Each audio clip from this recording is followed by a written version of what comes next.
right, nice to meet you. Yes, same here. I'm Joe. I'm hiring for the project manager position that you came in for today. Yep. My name is Vishal, and I'm glad that I'm here for this position. Nice to meet you, Vishal. Well, let's jump in. So as you know, this position is focusing on clients and customers. And so my first question for you is, tell me about a time that you had to deal with a difficult customer. What was the issue that you were dealing with, and how did you respond? Yeah, it's a nice question. So I'm into project management and now applying for this role. So the critical situation, more often it is, any project runs in multiple phases, and the initiation phase deals with the bigger stakeholders who has invested in the project in terms of finance and higher values perspective, and then there is a teaming comes between the initiation phase and the development phase. So the typical challenges which I faced while we were giving back the project requirements to the client. So we did the requirements, we completed it, and when it came to giving back to the clients, they were saying it is not as per the requirement. What you are delivering is deviating from what we looking for. So that was one of the scenario, and then how I handled that situation is I went back into their requirement along with my team, and we worked as a cohesive team. Collaboratively, we figured it out, what was their requirement, how we delivered it, and at the end, we were able to communicate them, convince them this is what we delivered.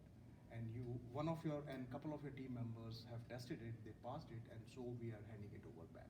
So they had to accept that project as a deliverable. So it was a no risk for my stakeholders. Oh, sure. And is that typical for those projects that you've worked on where usually the requirements are already met and the customer's just not understanding that? So it is the scenario when the people who are giving requirement at a very high level, like I need a financial KPIs, ARs, APs, customer receivables, and all.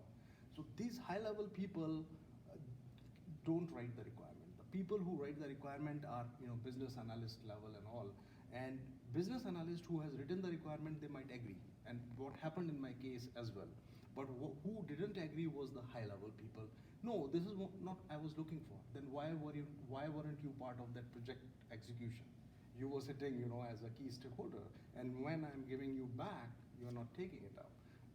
Check with your business analyst. And that is where, as a project manager, it is very important to work as your own team, to work with who are participating in the testing as a user, because they are going to make you win against their own teams. Mm-hmm. And those business analysts helped me out, and we worked as a team and communicated, whosoever were against that.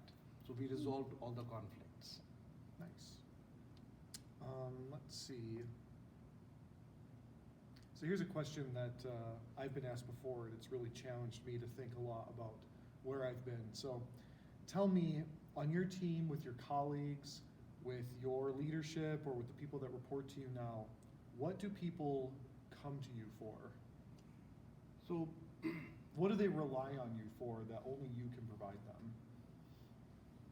Yeah, it's an interesting question. So, the experience is a journey. So if I see myself as a 10 years back, maybe I was able to provide them guidance in terms of technology or my skill set.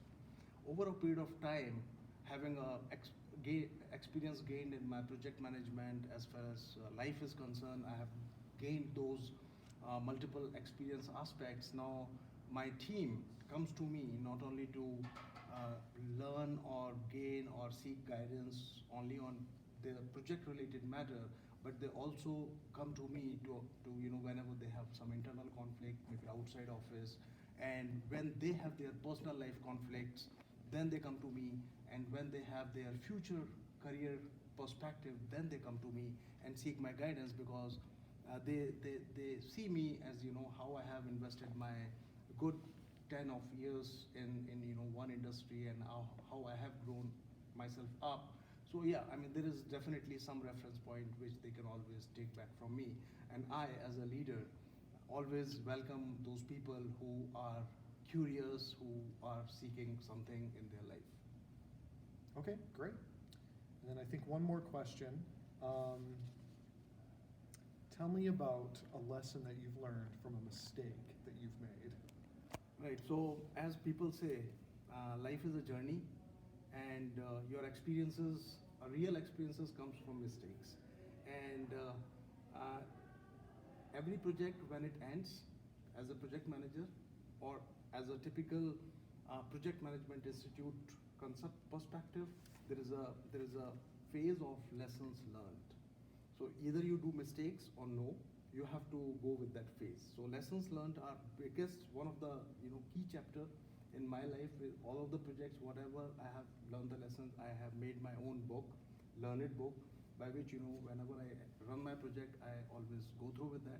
But answer to your question, the key mistake which I have done and I learned from that was, you have to take accountability. You have to make people accountable for their piece. I mean, it's not like they are just believing in you as a leader in so much that they are dependent on you and they are waiting for your directions. No, you should give some delegation in a way that they can take some key decisions at given point in time. So make your team accountable. It will be helpful to you when you are not there, so they can take some decisions. So that was one of the mistake, because there was a delay in my project because someone was not there to take that decision. Okay. All right, well, I think that's the time that we have, so appreciate your time. Thank you. Thanks for your time too.